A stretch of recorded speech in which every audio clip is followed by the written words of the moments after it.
اللہ تعالیٰ نے اپنے حبیب کو خاص علوم عطا فرمائے۔ اب نبی پاک نے یہ علم، یہ اس کو کہتے ہیں سینہ بسینہ علم، یہ منتقل ہوتا ہے، یہ آگے تقسیم ہوتا ہے۔ نبی پاک صلی اللہ علیہ وسلم نے کہیں بھی کنجوسی نہیں فرمائی معاذ اللہ تقسیم کرنے میں۔ حضور علیہ السلام نے فرمایا اللہ تعالیٰ نے میرے سینے میں جو کچھ رکھا تھا میں نے نکال کے ابو بکر کے سینے میں رکھا ہے۔ پھر فرمایا یہ جو علی ہے نا، اگر میں شہر ہوں نا علم کا تو علی اس کا دروازہ ہے۔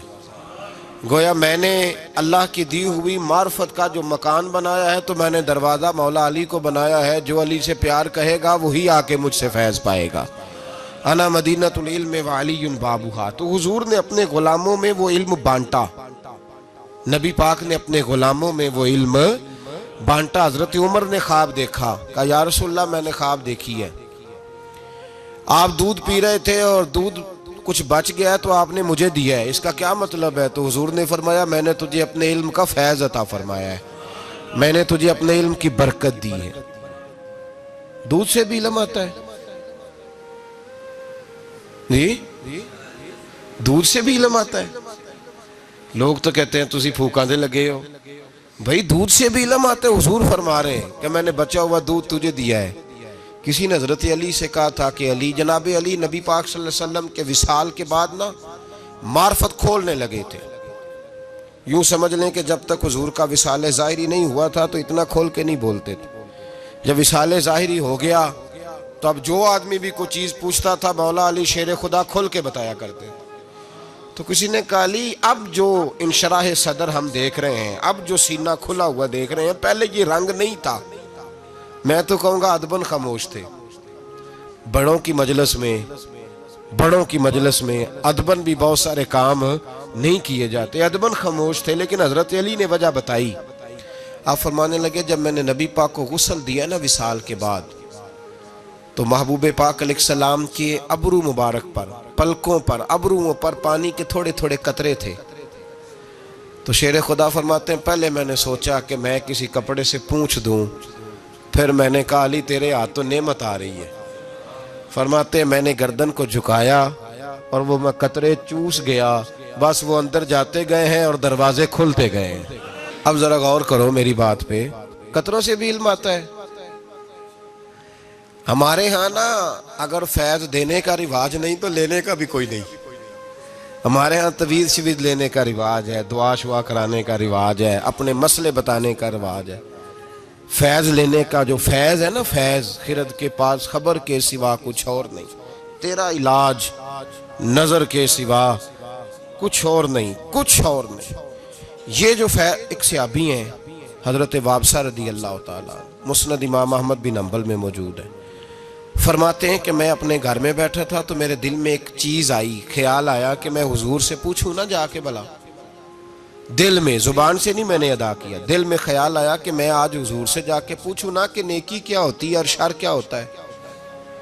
فرماتے ہیں یہ ارادہ کر کے میں مسجد میں چلا گیا، تو مسجد میں پہنچا تو جماعت ہو گئی تھی۔ یہاں ایک روایت یوں ہے کہ جماعت میں میں شامل ہو گیا پر جگہ مجھے پیچھے ملی۔ آپ فرماتے ہیں نبی پاک صلی اللہ علیہ وسلم نے فرمایا ادن منی یا وابسہ، نماز کے بعد فرمایا وابسہ یار قریب آ جا۔ حضرت وابسہ کہتے ہیں میں قریب آ کے بیٹھ گیا تو حضور نے فرمایا ادن منی یا وابسہ، چل وابسہ تھوڑا اور قریب آ جا۔ کہتے ہیں میں دوسری تیسری صف میں تو فرمایا ادن منی یا وابسہ، چل یار تھوڑا اور نیڑے آ جا۔ فرماتے ہیں میں اتنا قریب گیا قربان جاؤں میرے گھٹنے حضور کے مقدس گھٹنوں سے مس ہونے لگے۔ تو نبی پاک صلی اللہ علیہ وسلم نے فرمایا کیسے آئے ہو؟ میں بھی چپ ہی تھا۔ حضور نے فرمایا کوئی بات پوچھنے آئے ہو نا، کوئی بات پوچھنے آئے ہو؟ عرض کی حضور ہاں۔ کہتے ہیں میں نے دل میں سوچا تھا، زبان پہ تو لفظ ہی نہیں تھے۔ نبی پاک نے فرمایا میں نہ تجھے بتاؤں تو کیا پوچھنے آیا تھا؟ تو کہے تو میں نہ تجھے بتاؤں، کہو تو راز حیات کہہ دوں، حقیقت کائنات کہہ دوں، وہ بات کہہ دوں جو پتھروں کے دلوں کو بھی پاش پاش کر دے، کر دوں بات؟ عرض کی محبوبہ اگر آپ کہہ دیں پھر تو موجیں لگ جائے نا، پھر تو کیا بات ہے اگر آپ کہہ دیں۔ تو نبی پاک نے فرمایا تو خیر اور شر کے بارے میں پوچھنے آیا تھا؟ نیکی اور بدی کے بارے میں پوچھنے آیا تھا؟ تو حضرت واپس کہتے ہیں میرا سینہ کھل، ہاں ہاں حضور یہی پوچھنے آیا تھا۔ فرماتے محبوب نے ہاتھ اٹھایا، فضا میں بلند کیا اور میرے دل پہ مارا، سینے پہ رکھا، فرمایا سوال میں نے بتا دیے ہیں، جواب اپنے دل سے لے لے، میں نے تیرے دل کو یہ عالم دین بنا دیا ہے، جب اپنے دل سے جا کے فتویٰ پوچھ لے۔ یہ کون سا علم ہے جناب؟ سینے پہ ہاتھ رکھنے سے بھی علم آتا ہے، دودھ پینے سے بھی علم آتا ہے، چہرے پہ لگے ہوئے پانی کے قطرے کوئی آدمی چوس لے تب بھی علم آتا ہے۔ خرد کے پاس خبر کے سوا کچھ اور نہیں، تیرا علاج نظر کے سوا کچھ اور نہیں۔ محدث اعظم پاکستان مولانا سردار احمد صاحب رحمۃ اللہ علیہ کے پاس ایک بی بی بچہ چھوڑ گئی، کہ حضرت درس نظامی پڑھائیں۔ 2 4 5 مہینے دیکھا تو فرمانے لگے یہ نہیں چل سکتا، کچھ بچے کن ذہن ہوتے ہیں بیچارے، نہیں چل پاتے۔ اس کی اماں کو بلایا، کہا تیرا بیٹا نہیں چل سکتا، کہنے لگی حضور مہربانی کریں، جیسے بھی ہو کچھ کریں۔ فرمایا کن ذہن ہے، چل ہی نہیں سکتا، میں کیا کروں؟ کہا حضور مہربانی کریں، باپ کوئی نہیں، میرا بڑا شوق ہے عالم بن جائے۔ اب نے فرمایا چل ہی نہیں سکتا، تو کہنے لگی چلے حضور کوئی گھر کا کام کاج ہی کرا لیا کریں، رکھ لیں پاس۔ تو حضرت صاحب فرمانے لگے کیسے کام کراؤں؟ تو وہ اٹھ کھڑا ہوا، کہنے لگا محبوبہ تیری بھینسیں بھی تو ہیں، میں چارہ ڈال دیا کروں گا، اور مجھے رکھ لے یار، رکھ لے، کسی کام کا نہیں کچھ تو کر دوں گا نا، رکھ تو لے نا، مجھے رکھ لے۔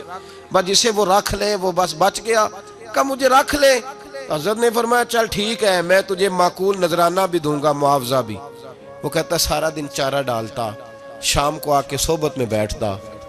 جو ساتھ والے شاگرد تھے نا وہ سارے پڑھ گئے، عالم بن گئے، 8 سال ہو گئے، تو 2 3 نے تانا دیا، اور تو نہیں نہ پڑھا، چارہ ہی ڈالتا رہا ہے، چارہ ہی۔ اس کی اماں کو بھی کچھ یتیم بچہ تھا، ماں کو بھی لوگوں نے تانے دیے، تو کہتی تھی عالم بنانا ہے، وہ تو چارہ ڈالتا ہے۔ لیکن کمال اس دن ہوا جب دستار فضیلت کا جلسہ آیا، اور جو سب سے پہلا نام لاؤڈ سپیکر پر نقیب محفل کا گونجا تو اس چارہ ڈالنے والے کا نام آیا۔ تو محدث اعظم رحمۃ اللہ علیہ نے فرمایا بیلیا تو سینے سے لگ پہلے، اور پھر باقیوں کو پگڑیاں بازار سے آئی ملی، اسے اپنے سر سے اتار کے دی، اور جبہ اپنے گلے سے اتار کے دیا۔ فرمایا باقیوں نے پھٹی پہ بیٹھ کے پڑھا ہے، تو نے میری بھینسوں کو چارہ ڈالا ہے، میرے بچوں کی نوکری کی ہے، میرے گھر کے سودے تو لایا ہے، تو کیسے خالی رہ سکتا ہے؟ فرمایا ہو سکتا ہے باقی کبھی علم بھول جائیں، لیکن تو جس میدان میں جائے گا تیرے ڈنکے ہی بجتے رہیں گے، جس میدان میں جائے گا۔ وہ شاگرد کہتے ہم پڑھا کرتے تھے، وہ صرف بیٹھا کرتا تھا، لیکن اس کا کمال یہ تھا کہ جہاں ہم اڑ جاتے تھے نا وہ مسئلہ وہ بندہ بتا دیا کرتا تھا۔ یار ایسے خالی بات ہے، ساری زندگی کو کسی کی گاڑی چلائے اور خالی رہ جائے، یہ کوئی مذاق ہے؟ ساری زندگی کو کسی کے برتن دھوئے اور خالی رہ جائے، وہ کوئی رب کا بندہ؟ یہ کوئی مذاق ہے کہ ساری زندگی کو کسی کے دروازے پہ بیٹھا رہے اور خالی رہ جائے؟ انسان کے پاس کچھ ہے ہونی چاہیے، سب سے زیادہ نظر پڑتی اس پہ ہے جو قدموں پہ بیٹھا رہتا ہے۔ یہ کیسے ہو سکتا ہے کہ وہ خالی رہ جائے بندہ؟ بہت سارے لوگ کہتے ہیں میں گیا تھا، فلانا آدمی گیا فٹافٹ خلافت لے کے آ گیا۔ او بھائی تجھے خلافت لے کے کئی دفعہ فارغ بھی کیا ہے کہ خلافت لے اور جا۔ کچھ ایسے ہوتے ہیں جنہیں خلافت نہیں دی جاتی، سینے کا نور دیا جاتا ہے، انہیں غلامی کے درجے دیے جاتے ہیں۔ حضرت ابو ہریرہ، کوئی کہنا نہ دے یہ کیسے ہو گیا، اب بخاری مسلم سے دلیل دے دوں۔ حضرت ابو ہریرہ کہتے ہیں سارے صحابہ حدیثیں یاد کرتے تھے، مجھے کوئی نہیں آتی تھی، کوئی شے نہیں یاد رہتی، ککھ نہیں۔ ایک دن گیا، یہ جانا بھی کبھی کبھی پڑتا ہے، کبھی کبھی نا رونا بھی پڑتا ہے، تب ہی اماں دودھ دیتی ہے۔ اگر تو دروازے پہ بیٹھا رہے تو یہ بھی نہیں ہو سکتا، پتہ ہے سارا ان کو، پر تیری طلب بھی تو ضروری ہے نا۔ اور کسی نے کہا تھا میری طلب بھی تو تیرے کرم کا صدقہ ہے، یہ پاؤں اٹھتے نہیں بلکہ یہ اٹھائے جاتے ہیں، فیض بتا رہا ہوں۔ عرض کی محبوبہ سارے حدیثیں یاد رکھتے ہیں، مجھے کوئی بھی نہیں یاد رہتی۔ تو حضور نے فرمایا چل بچھا چادر۔ کبھی چادر بچھانے سے بھی حدیثیں یاد ہوئی ہیں؟ بتاؤ، یہ سارا فیض ہے صاحب، اسی کو فیض کہتے ہیں، یہی ہے فیض۔ دودھ پینے سے علم آ رہا ہے، پانی کے قطرے چوسنے سے علم آ رہا ہے، چادر بچھاؤ۔ تو حضرت ابو ہریرہ کہتے ہیں چادر بچھائی تو خالی چلو، جی کہنے تینوں اتھوں لبا کی ہے؟ میں کہ کچھ ایویں جدیاں میں نے جڑیاں دس دیاں نہیں پر ہوندیاں بڑا کچھ دے. خالی چلو 3 حضور نے بھر کے نا چادر میں ڈالے. کدی پانڈ بنی جے پٹھیاں دی؟ اچھا جنہیں نہیں بنی وہ دسے کہ میں کدی نہیں بنی. وہ بولے بس تسی ایڈے شہرو ہیں بالکل نیڑے ہی نہیں گئے جی میں کدی باندھی ہے کبھی. اس کو چاروں کونوں سے پکڑ کے باندھا جاتا ہے. چاروں کونے پکڑ لیے اور کونوں سے پکڑ کے جو شاید تھوڑی ہوتی ہے نا وہ دی پانڈ نہیں بنی دی اونج لپیٹ لی دی ہے. تو حضرت ابو ہریرہ کہتے ہیں چاروں کونے پکڑے. وہ تو پنجابی جی ترجمہ ہے پانڈ بنی. چاروں کونے پکڑ کے تو حضور نے فرمایا چل سینے سے لگا لے. تو حضرت ابو ہریرہ فرماتے ہیں وہ گچھڑی اٹھا کے میں نے سینے سے لگائی. بس کمال یہ ہے کہ جو حضور کہتے جاتے ہیں میرے حافظے میں نقش ہوتا جاتا ہے. کوئی بات کبھی بھولی ہی نہیں. یہ پنڈاں دے صاحب نال حضور فیض ونڈے ہے. پنڈاں دے صاحب نال جی. اب گچھڑی چھوٹا لفظ ہے نا میں لفظ کہاں سے لاؤں. پانڈ ذرا تھوڑی پاری ہوندی ہے. پنڈاں دے یہ فیض ہے. یہ ملتا ہے بزرگوں کے آستانوں سے. یہ ملتا ہے. یہ آج بھی 2 شرطیں دینے والا کامل ہو. پہلے اس نے کہیں سے لیا ہو ایسے خالی نہ ہو. پہلے اس کے پاس ہو. اور دوسری شرط یہ ہے کہ جو لینے والا ہے نا اس کا پیالہ بھی خالی ہو. اگر وہ پہلے سے بھرا ہوا ہے نا صوفی ہے پہلے ہی بڑا درویش ہے پہلے ہی بڑا پڑھا لکھا ہے پہلے ہی بڑے مسئلے آتے ہیں اور پیر صاحب کوئی مشورہ دے لیتا ہے ٹائم نکال کے تو پھر نہیں. تو بھائی یاد رکھو یہ فیض ہے. یہ ملتا ہے. یہ اگر علم کا فیض بند نہیں ہوا تو نظر کا فیض بھی بند نہیں ہوا. اگر حدیثیں پڑھی جا رہی ہیں پڑھائی جا رہی ہیں تو نظر کا فیض بھی اسی طرح دیا جا رہا ہے. وہ کسی شاعر نے کسی درویش کے سامنے کھڑے ہو کے منت کی تھی اور اس نے کہا تھا تیری ایک نظر کا کمال ہے پر میری زندگی کا سوال ہے. اب مہربانی کر توجہ کر. تو میرے بھائی یہ جو عرس ہوتے ہیں نا بزرگوں کے عرس یہ عرس والے دن فیض عروج پہ ہوتا ہے. عرس والے دن عرس کا لغوی معنی شادی ہے. نبی پاک صلی اللہ علیہ وسلم نے فرمایا جب کوئی مومن کامل نکیرین کے نکیروں کے سوالوں کے صحیح جواب دے دیتا ہے تو فرشتے کہتے ہیں نم کا نومت العروس اس طرح سو جا جیسے دلہن سویا کرتی ہے. تو عرس یہ نکلا ہے اس موقع سے جس دن کوئی دلہا بنا ہوتا ہے. تو اس دن جو اللہ کے جو ولی ہوتے ہیں نا یہ پورے عروج پہ ہوتے ہیں. پتہ ہے نا دولہے کے پاس کتنے لوگ آتے ہیں. پہلے کبھی نہیں آتے بعد میں روز آتے کہندہ میرے بھی باندھے نے. کتنے آتے ہیں. عرس والے دن جو صاحب عرس ہوتے ہیں نا ان کا کرم ان کا فیض عروج پہ ہوتا ہے. عرس والے دن خاص دنوں میں اس لیے اہل اللہ کے عرس کیے جاتے ہیں.